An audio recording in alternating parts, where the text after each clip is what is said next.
friends, it's Chelsea or Odera, and I'm back again to give you the update for the first quarter on July 30. Okay, so this first quarter moon is happening on July 30. It's happening in Leo, and well, the sun will be in Leo, the sign of the moon will be in Scorpio, so it's actually happening in Scorpio. For those who I said I would stop filming outside because I can't deal with bugs, but here I am. Okay, anyway, the first quarter in general, every first quarter, even every third quarter. But third quarter is different. I'll get to that when I deal with the third quarter. I think I dealt with the third quarter with Aries, I think, like last week or 2 weeks ago. Anyway, first quarters. First quarters are points of tension because you have a square between the sun and the moon. Those of you who know me know that I don't think squares are all bad. I don't think oppositions are all bad, conjunctions, whatever. You just have to know how to work with it. If anything, especially for this moon phase, which is the first quarter, this is a time of like bursting through whatever new thing you're implementing. So if you can think of a plan, I saw this online the other day. I thought it was a really great analogy. From the new moon is like the inception period. You're beginning a new thing, whatever it is, a new routine, a new project, a new lifestyle, a new outlook, perspective, whatever it is. From the new moon to the first quarter, you're beginning to like grow. You're beginning to start this new plan, and of course, you know, the world doesn't like change. Our environment doesn't like change. And so for you to enact this change, you're gonna have to go against the grain. And the first quarter is really when you like burst through the soil, if you use the plant analogy.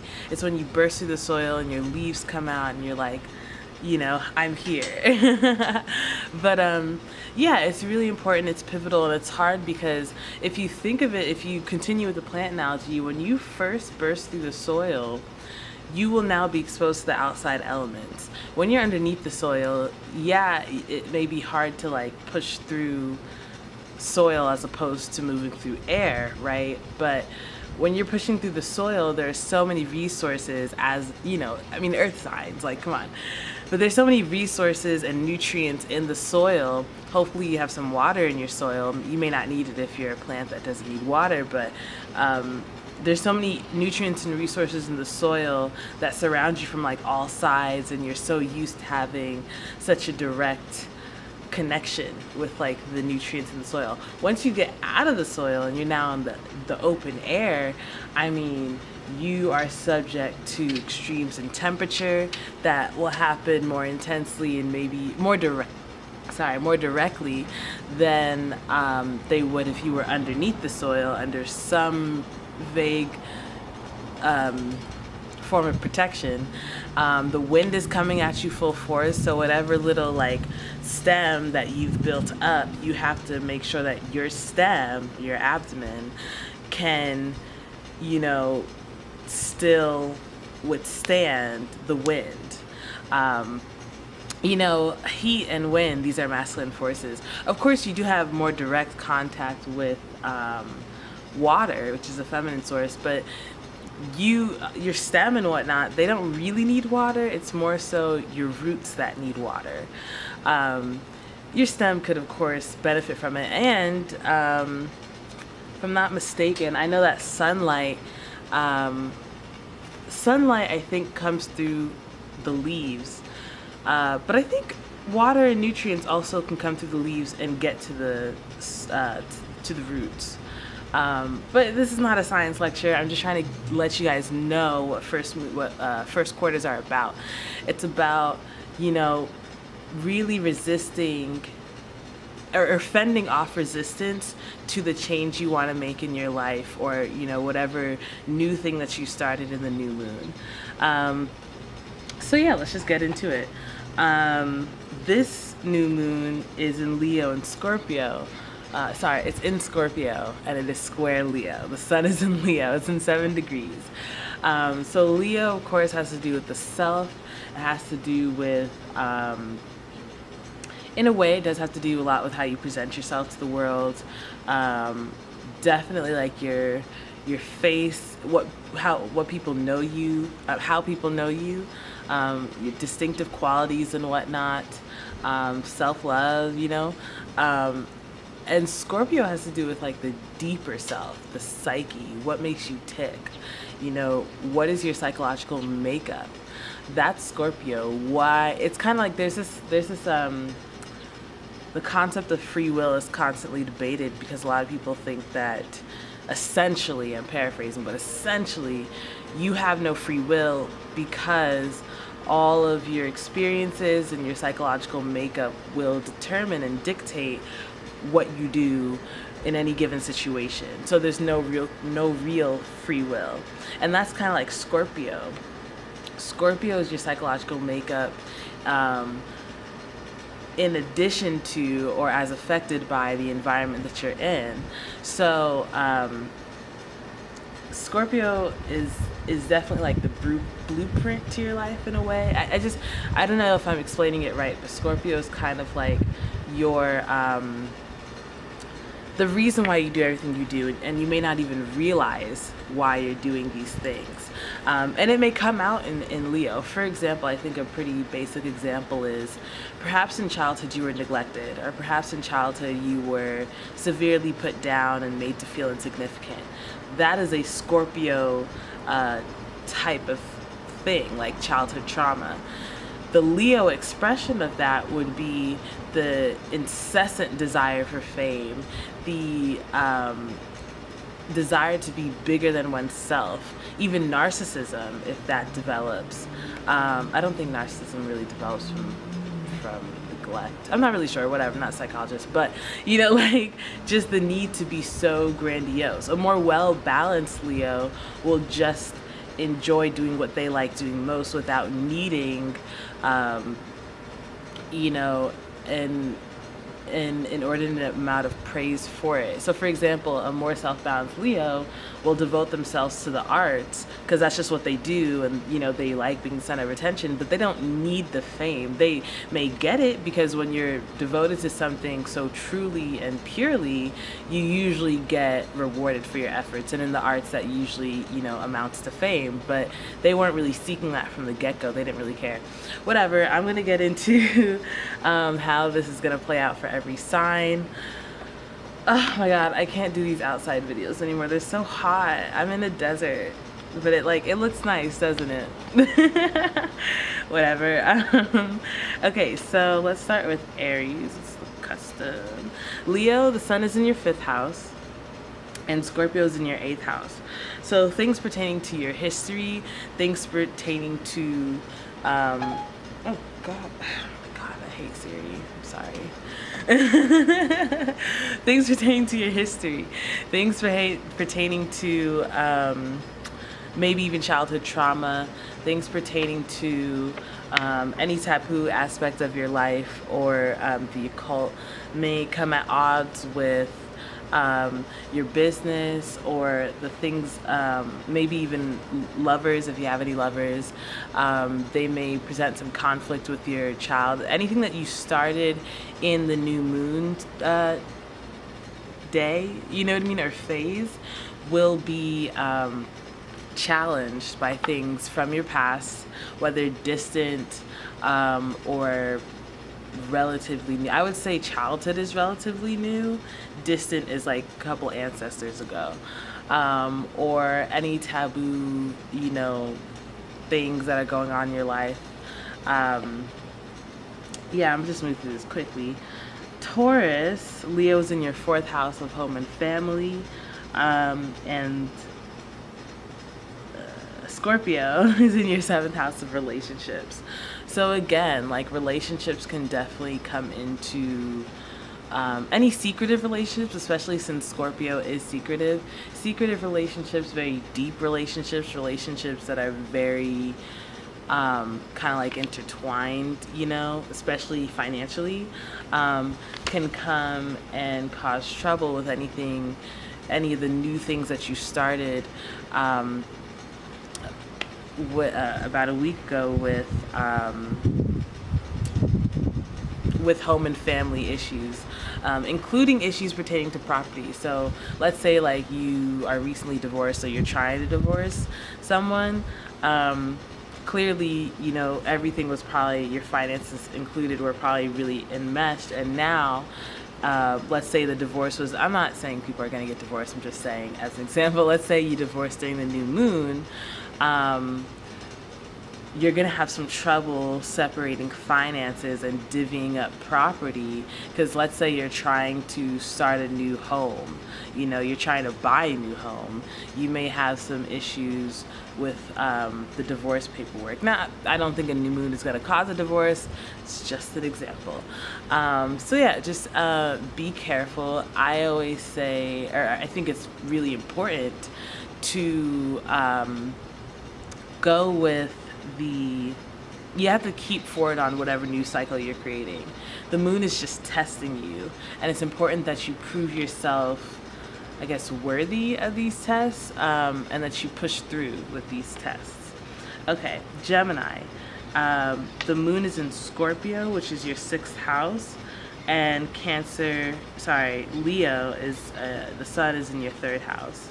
So, some of the new things that you started with friends, some of the new things that you started with acquaintances, and your communication may be interrupted by your daily routines. Perhaps you find it hard to keep up the daily routine of the new thing that you created amongst your friends, or amongst your associates, people that you communicate with on a daily basis.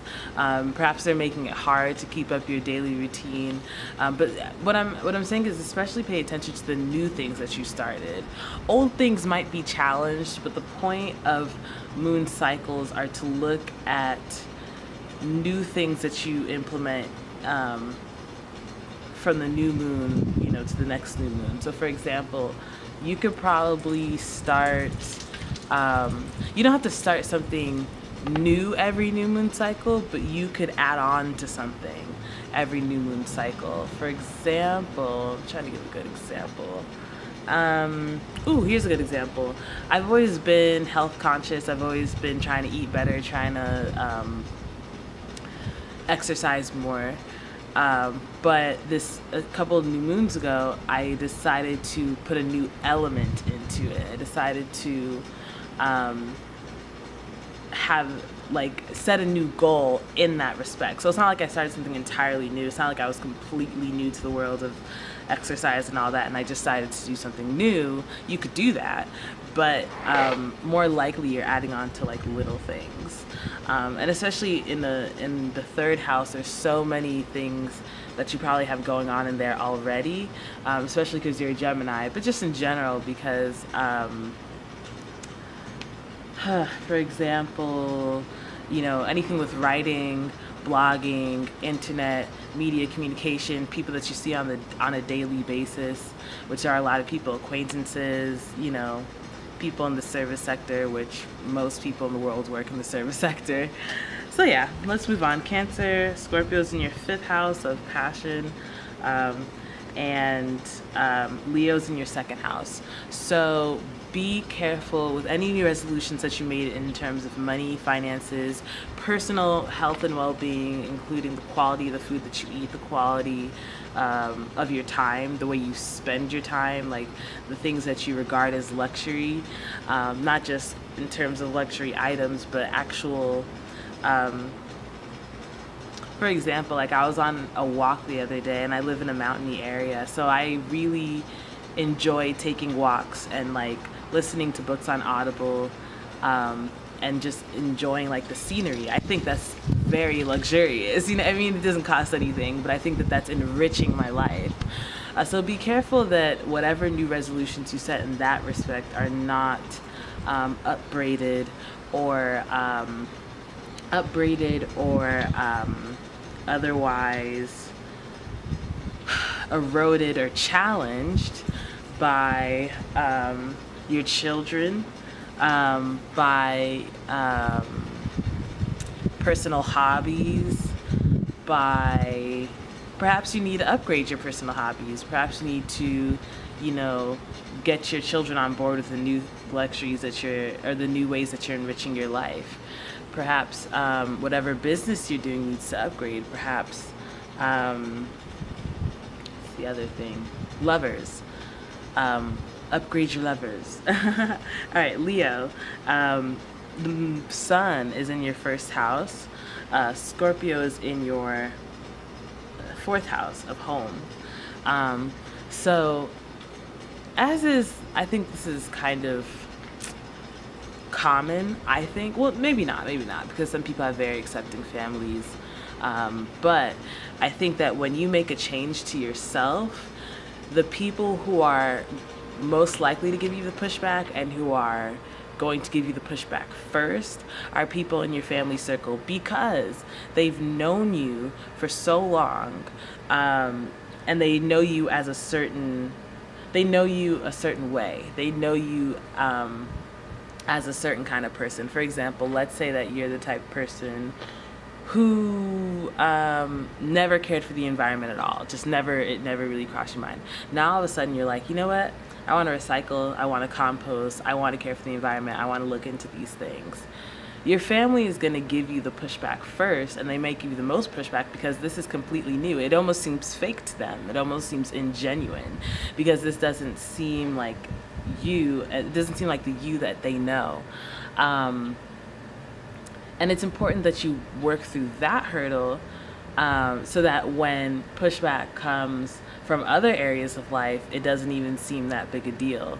It's really hard to fool, quote unquote, people who've known you all your life, or convince these people that you've changed. The only way that you can do that is to prove it with your actions. It's just a fact of life. People are resistant to change. People are skeptical of change a lot of the time. Sometimes you have people who are more accepting, but oftentimes it's not the case. Or not even, I'm not even trying to say in a negative way. It's just people, It's like, for example, you may want to start a compost in your family and nobody really cares.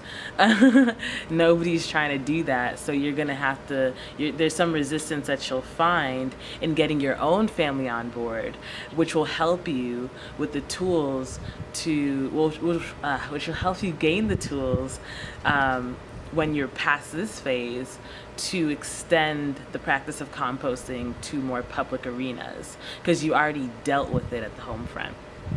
All right, Virgo. Leo's in your 12th house of rest, and Scorpio's in your 3rd house. So again, if people are trying to eat at your time, tell them no. If people are just otherwise being negative, 12th house is a house of hidden enemies. Separate yourself from negativity. Perhaps that was part of the resolution that you made on the new moon, and you're finding it more common than you expected. I think that's what I feel with this, right? As an example, let's say that part of your new moon resolution was to cut out negativity wherever you see it. This first quarter will show you how common it actually is. How common it actually is. I remember I was listening to this audiobook once, and they were saying how, like, you have to distance yourself from people who are negative, people who talk negatively, etc., etc. I was like, yeah, I'm gonna do that. Then I realized everybody around me talks negatively. Everybody. I mean, they don't even think of it. They don't even care. And it's very hard to separate yourself from these people when they are your day-to-day interactions, when they're your peers if you're at school, when they're your workmates if you're at work. And this is your challenge to figure out, how am I going to keep to my resolution, stay away from negativity or whatever it is that you said that you resolved to do, and yet not completely alienate myself from the world, because that's it's doable, but it's hard, and I don't recommend it. Okay, so Libra. Leo's in your 11th house of achievement. And Scorpio is in your second house of financial reward. This is another case where you may be tempted to be flashy about your money, but also you may be tempted to kind of use your money to make up for whatever is lacking in the thing that you resolved to do during the new moon, whether it was a humanitarian ideal, a social organization, whatever. Resist the temptation to use money to make up for whatever is lacking in the thing you resolved to do in regards to your 8th house when the new moon phase was in play. It just won't serve you. It'll probably drain your resources, and this is a test to see if you're actually a hard worker or if you just depend on the resources of others. Which there's a time and place to depend on others as resources and to use the resources you have, whether they're financial or otherwise. There's a time and place for that. Be wary and be careful that with whatever you resolve to do, you're not diluting the intention, diluting the ambition with financial resources, or that you're not trying to manipulate whatever it is you started with the new moon for your own financial gain. Scorpio is very manipulative even when we don't see it. Not in a bad way, I'm just saying. I mean, manipulation, I think, is not bad. It's just in the wrong hands, it's a bad thing. All right, Scorpio. The moon's in your first house and Leo is in your 10th house. Try not to be so self-absorbed in regards to your work. Perhaps you had some new resolution in regards to your work that is now challenging your identity, the things that you believe in, but more so the things that make you you. Because the things that you believe in is more so like 9th house, but the things that are intrinsic to who you are may be challenged. Perhaps you always thought of yourself as a family person. Perhaps you always thought of yourself as the type of person to be home by 5 p.m. and like eating dinner with the family. But this new project that you put up in your workplace doesn't really allow for that. Maybe you find yourself coming home at 6 or 7, or maybe you find yourself coming home, on some days at 10, Of course, it's kind of awkward for me to say, go ahead and just come home late. But just make sure that you're not letting your self-identity sacrifice the thing that you plan to do with your career. There's a reason why you plan to do it. You didn't do it just because. There's a reason why, and it needed to be done. Perhaps it's even, a short-term thing. Maybe it's not something that's going to last for forever. It's just in the here and now, you're going to have to make some sacrifices and maybe make some changes to your identity in order to accommodate the project or whatever it is that you resolve to do. And it's not just in regards to your workplace. It could also be in regards to how society perceives you. Perhaps you want to project a new image of yourself onto society, and it conflicts with some of the old habits and the old persona, the old identity, the old facade that you used to wear and recognize yourself by. All right, Sag. Scorpio's in your 12th house of rest, leisure, and spiritual activities, and Leo is in your 9th house of intellect. Whatever the philosophical thing that you started, whatever, even things in regards to higher education. I have to get out the sun. I'm sorry, it's just so hot. I think I'm just not wearing the right things to be in this heat. But yeah, whatever theoretical, philosophical, higher education, higher learning resolutions you created for yourself during the new moon phase, make sure that you have enough time to rest, but that you're not overindulging in rest. Make sure that you find a way to balance your rest with the resolutions that you made. I personally resolved since my freshman year in college to graduate with a 4.0. Luckily I did, but I had sleepless nights sometimes. You know what I'm saying? I'm not saying you have to. I'm just saying this is a challenge to see, on the one hand, what are you made of, but also what do you think is right? Some people just don't believe that that is a good way to live. Some people just don't believe that that's necessary. I didn't care. I wanted to do it. To me, it was kind of fun. Because most people anyway, especially in college, they would be up until like 3 a.m., like on a regular day. You know, for me, I was asleep at 9. But on a certain specific, you know, when the big test came along, I did the all-nighter. Only rarely, I would say. Considering I was in college for 5 years, I did that rarely, not like all the time. Anyway, make sure that you're balancing work. No, make sure that you're balancing another way to look at this is 12th house is spirituality.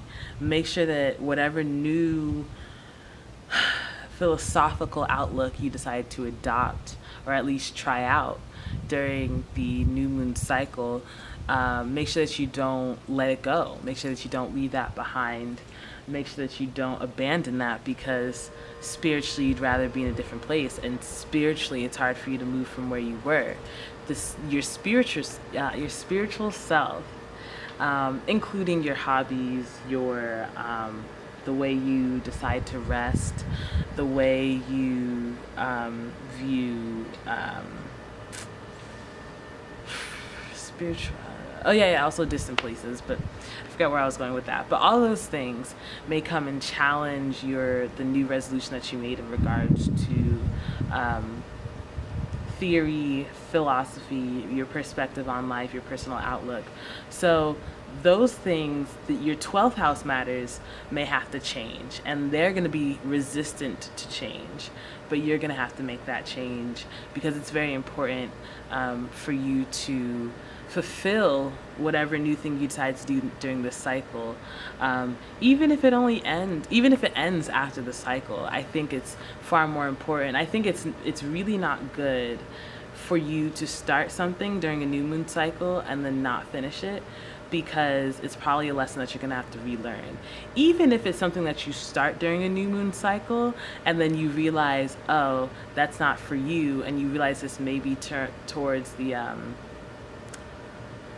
one of the waning periods of the moon, that is more, I think, acceptable, if you will, because that's just how the lunar cycle goes. And I think that when you stop things that you shouldn't have stopped during the waxing period, you may find the universe asking you to repeat that because you haven't learned your lesson.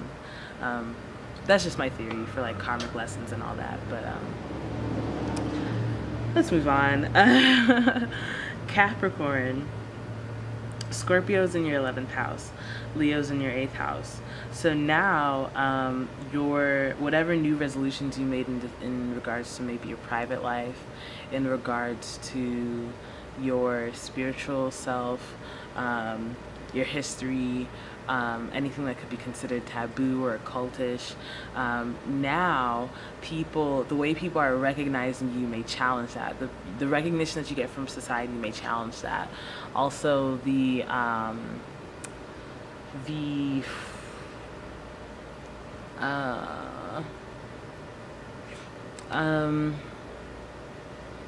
awards that you may get from society may challenge that. You may even have to decline to accept some awards if you know that they're not in regards to the resolutions that you had. You may need to, shy away from public recognition, things that feel like fame, you may have to shy away from that in order to stay true to your resolution and push through this period. You may even have to be a little more selfish as opposed to selfless in order to stay true to your resolution. I don't know what your resolution is, so I can't say specifically, but I can tell you that according to astrology, the challenges will come from your 11th house, and you may have to alter how you operate with 11th house matters, which deal with fame, recognition, also technological advancement, but more so social circles, social networks. Okay, so that was Sag, right? That was Sag. No, that was Capricorn. Okay, so now we're at Aquarius. Aquarius, Scorpio's in your 10th house, and Leo is in your 7th house. So beware of relationships new relationships that you may have started, or new resolutions towards relationships being challenged by your work. Perhaps you have to let work take a backseat. Perhaps you need to let work take the hit. Um, you could, you could let your relationships um, alter slightly. Your resolution towards relationships and partnerships. You could edit that. I think editing is an okay thing to do during the waxing period of the moon, but you should also think to make way. So you may want to make room in regards to your occupation, how people view you in society. It's not necessarily the recognition, because that's 8th house, but because that's more or less, it could be negative recognition, but also positive.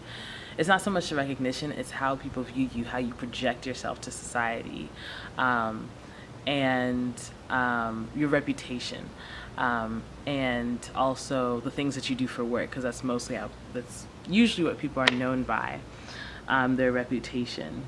The things that they do for work. So that may need to be edited. Maybe you need to curtail some things in order for your relationships and the new resolve that you had towards your relationships to thrive. Again, relationships maybe need to be edited, or the resolution that you made towards your relationships could be edited. Partnerships, businesses, also, no, it's not really financial transactions. It's mostly just people, your friends, your romantic partners, your business partners. Yeah. Okay. So Pisces, Scorpio is in your 10th house, and Leo is in no, it's not, your 6th house. So Scorpio's in your 9th house. I'm like, wait. Scorpio's in your 9th house of philosophy. Leo's in your 6th house of daily routines.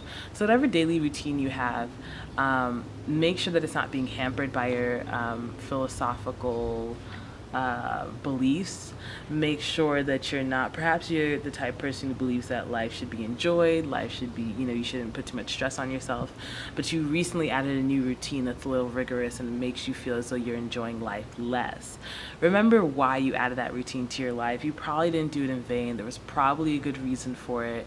Remember why you added that routine to your life, and allow your philosophical beliefs and ideals to edit, or just take a backseat. They don't even necessarily have to change, but maybe, for example, meditation. I love to meditate, but it's hard. You wake up, first thing you do is sit in one spot for like 5, 10, 15, 20 minutes, maybe an hour, depending on how hard you go. But it's hard, but the reason why I do it is because I know that there's a greater good involved. I know it will give me more peace. I know it will make me 10% happier, So sometimes you have to let your personal philosophical beliefs of life should be easy, I shouldn't have to be so stressed, or not even stressed, because I think meditation takes away from stress. See, even though you may think you're being inconvenienced, and that inconvenience may cause you to grumble and gripe, what you're doing, the 6th house routine of getting up every day and meditating, is still is actually in accordance with your philosophy. It's just that on the face, since you're now getting into the groove of meditating every day and you're kind of reluctant to do so, on the face it seems like it's not in accordance with your philosophy, but it actually is. And you never know what else it is. It could be like health routines, or anything that you do towards your health, just your health in general, how you regard your health. So yeah, whatever new resolutions you had towards health could be challenged. Maybe you need to edit them, but more likely, I guess, your philosophies may take a backseat, or maybe your philosophies will help you edit your everyday routines. Perhaps you started a new resolution to meditate, and you were like, I'm going to start off meditating 30 minutes a day, and you've never meditated before, and your philosophy of life should be easy is challenging your new resolution of meditating every day. Maybe you realize through this, first quarter phase that you probably should start off with something lighter, maybe 5 minutes of meditation, 10 minutes, and then work your way up. So you're editing your resolution because it was challenged, but you're not letting it go. That's the whole point of a first quarter. Anyway, that's all that I have for you guys. All in all, wherever the moon is, it may challenge the new resolution that you made, which should be wherever the sun is. What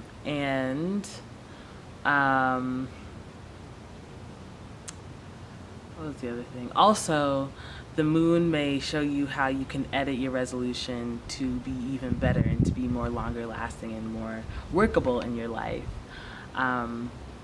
Try not to throw away your resolutions because it's a challenge.